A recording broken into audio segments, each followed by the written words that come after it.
Alhamdulillah, alhamdulillahilladzi hadana li hadza wa ma kunna linahtadiya laula an hadana Allah. Asyhadu an la ilaha illallah wahdahu la syarika lah wa asyhadu anna Muhammadan abduhu wa rasuluh. Salawatullahi wa salamuhu wa barakatuhu alaihi wa ala alihi wa sahbihi wa man tabi'a hudahu wa wala. Wa ba'du. Jamaah salat tarawih Masjid Al-Ittisam dirahmati Allah Subhanahu wa taala. Untuk terakhir kali malam hari ini saya ingin sampaikan terkait dengan tema meneguhkan la ilaha illallah. Walaupun masih banyak dalil dan hadis Rasulullah sallallahu alaihi wasallam terkait dengan ini, tetapi akan saya cukupkan sampai dengan apa yang akan saya sampaikan, yaitu kemarin kita sudah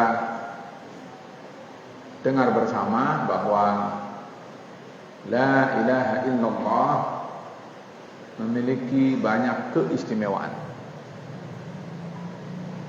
Bahkan di antara keistimewaannya adalah bahwa akan menjadi penghantar atau kunci bagi kita, terutama orang yang berpegang teguh dengan isi dan nilai yang terkandung di dalam kalimat ini, akan menjadi berhak memperoleh surga Allah Subhanahu wa ta'ala. Nah, karena ini malam yang mungkin saya sampaikan terakhir terkait ini, saya ingin sampaikan, ternyata keistimewaan itu tidak hanya kosong begitu saja. Tapi mungkin kalau menurut orang harus ada maharnya, harus ada harga pembelinya. La ilaha illallah itu adalah tidak cukup kita sekedar mengucapkan tanpa terpenuhi beberapa tuntutannya.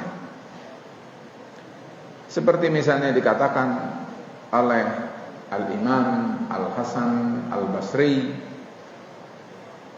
kata beliau ketika dikatakan kepada beliau bahwa inna unasan yaqulun, bahwa banyak orang mengatakan man qala la ilaha illallah dakhalal jannah. Katanya, siapa yang mengatakan la ilaha illallah maka dia akan masuk surga.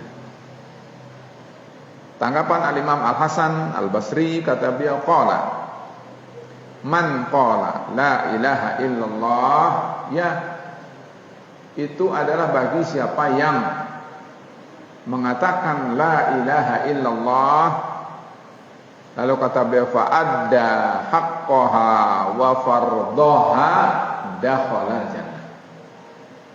Orang yang mengatakan la ilaha illallah tapi dia tunaikan apa yang menjadi haknya, apa yang menjadi sesuatu yang fardu atasnya. Jadi tidak polos begitu saja.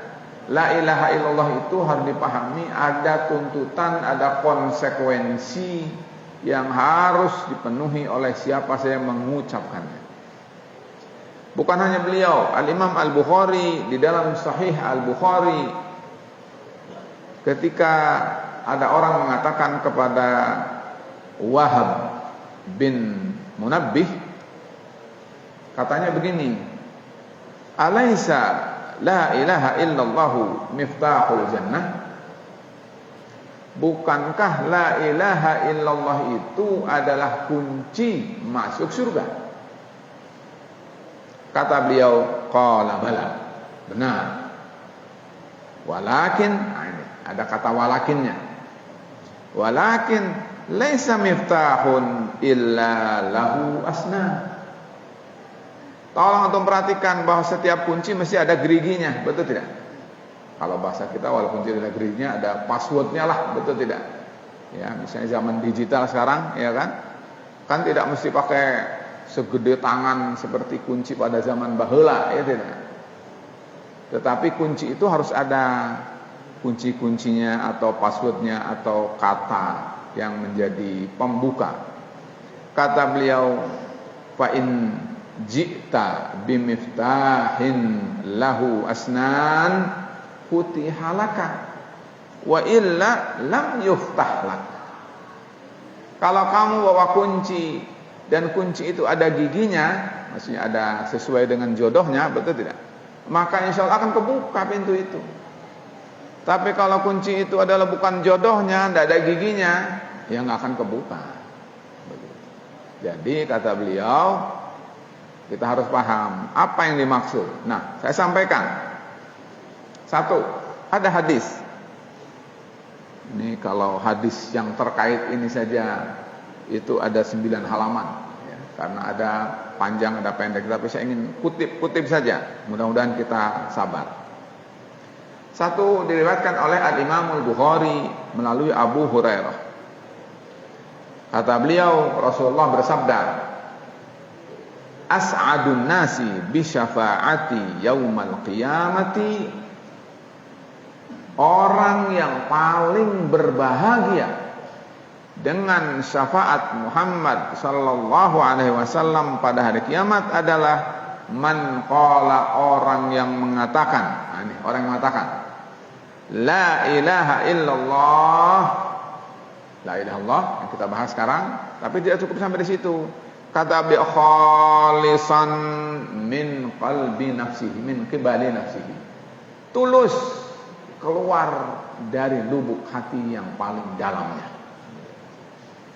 Jadi kita ini kalau mengucapkan la ilaha illallah tidak asal mulutnya qomat kamit, tapi hati kita harus memang betul-betul selaras, yakin, benar, tulus, ikhlas mentauhidkan Allah Subhanahu wa ta'ala.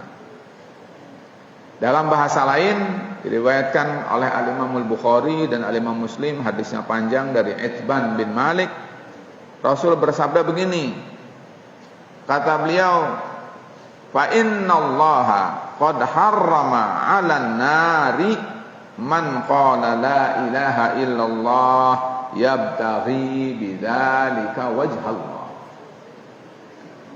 Allah sungguh telah mengharamkan atas neraka terhadap orang yang mengatakan la ilaha illallah dan yang dia cari saat mengucapkan itu adalah wajah Allah Subhanahu wa ta'ala.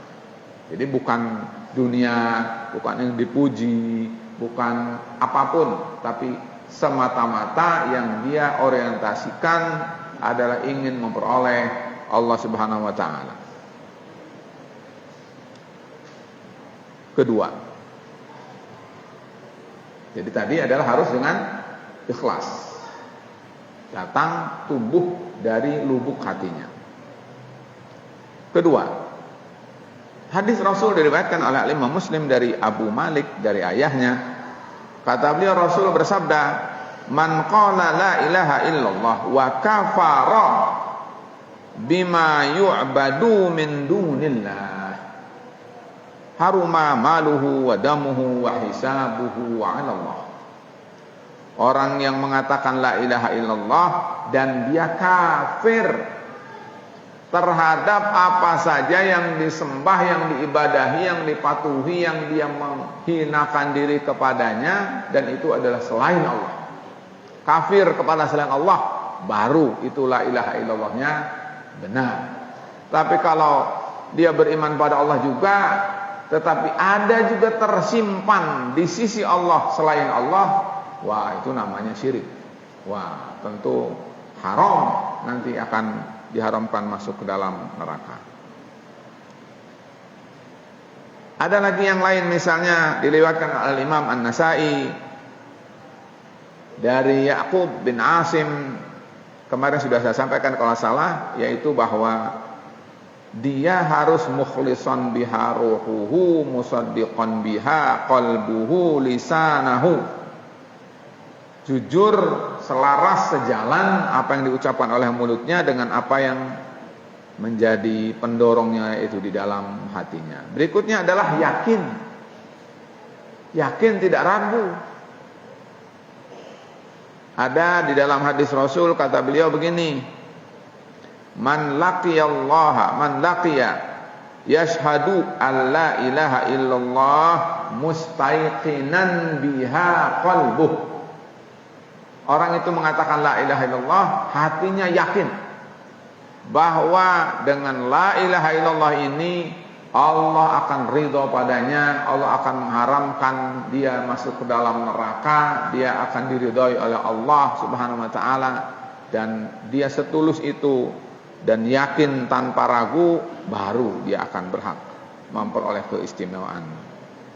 Dalam hadis yang lain diriwayatkan oleh Imam Muslim, yaitu dari Abu Hurairah, kata beliau dengan bahasa la yalqallaha bihima abdun ghairu syakin. Seorang hamba pada saat bertemu dengan Allah, dia membawa la ilaha illallah tanpa ragu. Jadi tidak mundur, maju, ya, tapi penuh keyakinan bahwa Tuhan yang harus dia jadikan sebagai Tuhan dan dia beribadah mengabdi kepadanya hanya satu, dia adalah Allah SWT. Selain itu adalah batil. Nah, baru demikian. Berikutnya adalah berilmu, bukan asal ikut-ikutan. Dalam riwayat Imam Muslim dari Utsman bin Affan radhiyallahu anhu, Rasul bersabda begini, man mata wa huwa ya'lamu annahu la ilaha illallah dakhala jannah. Siapa yang mengatakan la ilaha illallah pada saat dia mati dan dia mengetahui bahwa tidak ada Tuhan yang berhak diibadahi kecuali Allah, maka dia berhak masuk surga. Berikutnya adalah jujur dari hatinya, ya, tidak bohongan, ya, tidak munafik. Kata Rasulullah SAW dalam hadis diriwayatkan oleh Al-Imam Al-Bukhari melalui Anas bin Malik, ma min ahadin yashhadu an la ilaha illallah wa anna Muhammadan Rasulullah sidqan min qalbihi. Jadi keluar dari lubuk hatinya, maka orang yang berucap dan bersyahadat seperti itu, illa harramahullahu 'alan nar. Allah haramkan dia untuk dibakar oleh neraka. Terakhir, yaitu saat mati, mengakhiri dunia, berpisah dengan dunia menuju akhiratnya, dia berucap la ilaha illallah. Seperti diriwayatkan oleh Imam Muslim dari Abu Hurairah, kata beliau, laqinu mautakum la ilaha illallah. Talqini orang yang sedang sakaratul maut, menjelang mati itu, dengan la ilaha illallah. Lalu kata beliau di dalam riwayat Ibnu Hibban bersabda, fa innahu man kana akhiru kalimatihi la ilaha illallah indal maut. Barang siapa yang akhir kalimat yang terlontar dari mulutnya saat dia mati, indal maut, ini penting,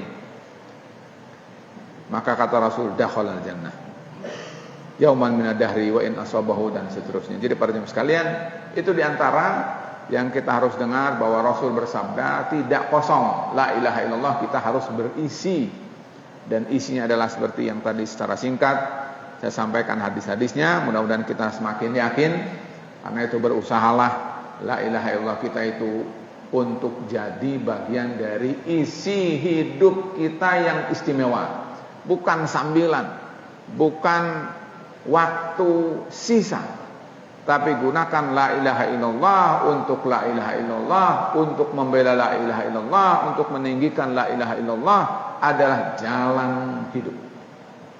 Demikian, mudah-mudahan bermanfaat. Wabillahi at-taufiq wal hidayah. Wassalamualaikum warahmatullahi wabarakatuh.